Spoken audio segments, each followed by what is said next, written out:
আমার আর আপনার জিম্মেদারি, জান্নাতে যাওয়ার জিম্মেদারি যদি আমার নবী স্বয়ং নিজে নিতে পারেন, তাহলে এর চাইতে বড় সৌভাগ্য আর কারোর আছে?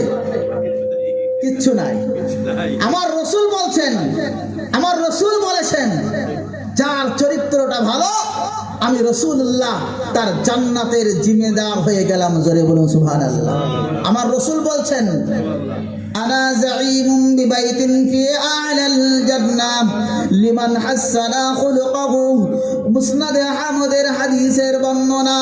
আমার দয়ার নবী রাসূলুল্লাহ সাল্লাল্লাহু আলাইহি ওয়াসাল্লাম পাক জবানে বলে গেলেন, ও আমার সাহাবারা শোনো শোনো শোনো, আমি রাসূলুল্লাহ জানায়া দিলাম, আনা যাঈমুম বিবাইতিন ফি আ'লাল জান্নাহ, আমি রাসূলুল্লাহ কিয়ামতের দিন জান্নাতের সব থেকে উঁচু জান্নাত, যে জান্নাতের নাম হলো ফেরদাউস, আর আল ফিরদাউস আলাহা আল জান্নাহ, জান্নাতুল ফিরদাউস হলো সব থেকে উঁচু জান্নাত, সব থেকে দামি জান্নাত।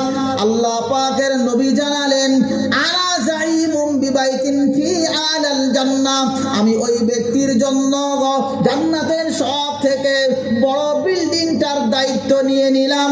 লিমান হাসানা খুলুকাহু, যেই ব্যক্তিটা দুনিয়ার জমিনে তার চরিত্রটা ভালো করে গেল, আখলাক আর ক্যারেক্টারটা ভালো, তার আদর্শটা ভালো। জোরে বলুন সুবহানাল্লাহ। তাহলে বোঝা গেল, নামাজ রোজার সাথে সাথে উত্তম আদর্শ যদি হয় তাহলে সোনায় সোহাগা হয়ে যাবে। শুধু সোনা দিয়ে যেমন ভাবে কোনো অলংকার তৈরি হয় না, ওর সঙ্গে সোহাগা লাগে, অনুরূপ ভাবে নামাজ রোজার সাথে সাথে আপনার আখলাকটা ভালো লাগবে। আপনার মুখের পাশে দাঁড়ানোর কায়দা নাই, আপনার পাশে যেতে মানুষ ভয় পায়, আপনার ব্যবহার নরম নয়, আপনি জান্নাতে যাবেন না।